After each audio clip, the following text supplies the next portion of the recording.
జువెలదిన్న fishing హార్బర్కి సంబంధించి అక్కడ స్థానికులకు ఉన్నటువంటి అనుమానాల్ని నివృత్తి చేయడం కోసం ఈరోజు జిల్లా కలెక్టర్ వారి ఆధ్వర్యంలో గౌరవ శాసనసభ్యులు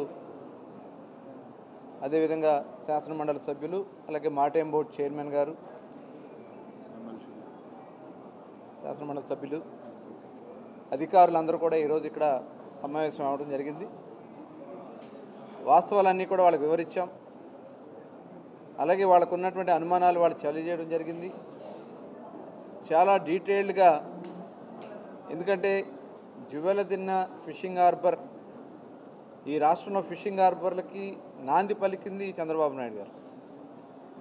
ఎందుకంటే ఇవాళ హైజీనిక్గా ప్రపంచంలో హైజీన్ ప్రోడక్ట్కి వాల్యూ ఎక్కువ వస్తూ ఉంది. హైజీన్ ప్రోడక్ట్లకి ఎందుకంటే తెచ్చినటువంటి సముద్ర సంపదని ఒక సక్రమైనటువంటి పద్ధతిలో ప్రాసెసింగ్ చేస్తే దానికి అదనపు వాల్యూస్ వస్తాయి. అలాంటి దాన్ని ఈ తీర ప్రాంతంలో ఏర్పాటు చేయడానికి ఈ ఫిషింగ్ హార్బర్లు చాలా దోహదపడతాయి. అయితే ఇక్కడ మొన్న సాగర్ షిప్పింగ్ ఏదైతే అటానమస్ డిఫెన్స్ సంబంధించినటువంటి షిప్ బిల్డింగ్ కంపెనీ దగ్గర 2,500 కోట్ల రూపాయల ఇన్వెస్ట్మెంట్తో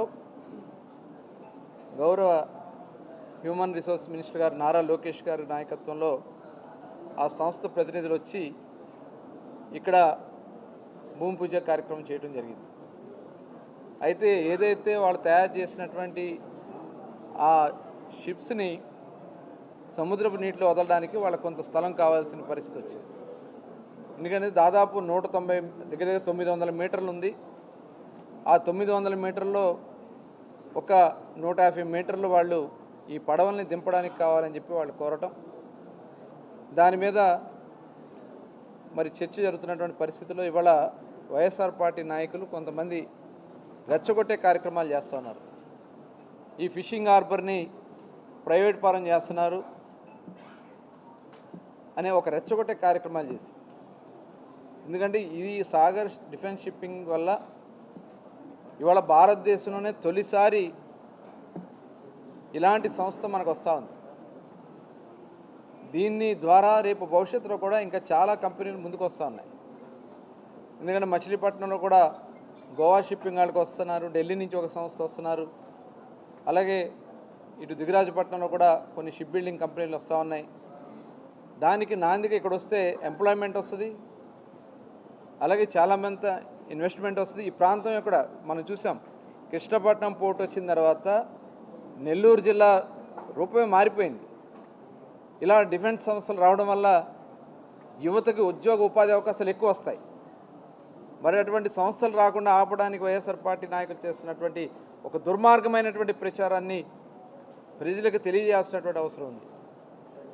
ఎందుకంటే చూసాం 5 సంవత్సరాలు జగన్మోహన్ రెడ్డి ముఖ్యమంత్రిగా ఉండి దగ్గర 900 సంస్థల్ని రాష్ట్రం నుంచి తరిమేశారు. ఇవాళ ముఖ్యమంత్రి గారు చేసినటువంటి కృషితో దాదాపు 20 పాలసీస్ తీసుకున్నాం. అనేక రూల్స్ని అమెండ్మెంట్ చేసుకోవడం వల్ల ఇవాళ ప్రపంచ మేటి సంస్థలు మన ఆంధ్ర రాష్ట్రానికి వస్తున్నాయి. గత సంవత్సరం చూస్తే భారతదేశంలో వచ్చినటువంటి ఇన్వెస్ట్మెంట్స్లో అన్ని రాష్ట్రాల కన్నా కూడా 25% ఇన్వెస్ట్మెంట్స్ ఒక ఆంధ్ర రాష్ట్రానికి వచ్చినాయి. అంటే ప్రభుత్వం మీద ఒక నమ్మకం. అసలు ఆంధ్ర రాష్ట్రం వైపు చూడాలంటే భయపడే పరిస్థితుల నుంచి ఇవాళ ఆంధ్ర రాష్ట్రంలో అవకాశం వస్తే చాలని విధంగా తీసుకొచ్చినటువంటి ఘనత చంద్రబాబు నాయుడు గారు. ఇవాళ ఉన్నాయి ఈ ఫిషింగ్ హార్బర్, ఇంకా భూమి ఉంది అక్కడ దీనికి రిలేటెడ్. ఎందుకంటే ఆ రోజునే వారు మరి ఎమ్మెల్యే గారు కానీ పెద్దలుగా బీదా రవిచంద్ర గారు కానీ 114 ఎకరాలని వాళ్ళు ఐడెంటిఫై చేయటం, ఏదైతే ఫిషింగ్ హార్బర్ నిర్మాణం పోయిన తర్వాత మిగతాది దాని అనుబంధ పరిశ్రమలు ఏర్పాటు చేయడానికి అవకాశాలు ఉండదని చెప్పి భావించి భూమి ఏర్పాటు చేశారు. అందులో ఇప్పుడు ఒక 20 ఎకరాలు వాళ్ళకి ఇవ్వడం జరుగుతుంది. మిగిలిన దాంట్లో అక్కడ స్థానికుల నుంచి ఎవరన్నా ముందు పరిశ్రమలు పెట్టడానికి వచ్చినా, ఎవరైనా ముందుకు వచ్చినా చేయడానికి ఇవ్వడానికి కూడా అక్కడ భూమి ఉంది. అయితే ఎట్టి పరిస్థితుల్లో కూడా ఆ జెట్టీలో ప్రైవేట్కి వెళ్ళే పరిస్థితి లేదు. ఇది వైఎస్ఆర్ పార్టీ నాయకులు తెలుసుకోవాలని చెప్పి కోరుతా ఉన్నా. అనవసరంగా రెచ్చగొట్టి ప్రజల్లో భయాందోళన సృష్టించి ఇవాళ పబ్బం గడుపుకోవాలని ప్రయత్నం చేస్తే మటుకు చూస్తూ ఊరుకోం. ఇవాళ సమస్యలు ఉన్నాయి. ఇప్పుడే చెప్పారు వాళ్ళందరూ కూడా, ఏదైతే తమిళనాడు నుంచి వస్తున్నటువంటి బోట్ల వల్ల ఇబ్బందులు ఉన్నాయని చెప్పారు. డెఫినెట్గా ప్రభుత్వం దాని మీద దృష్టి పెడతాం. అవసరమైతే తమిళనాడు ప్రభుత్వంతో మాట్లాడతాం.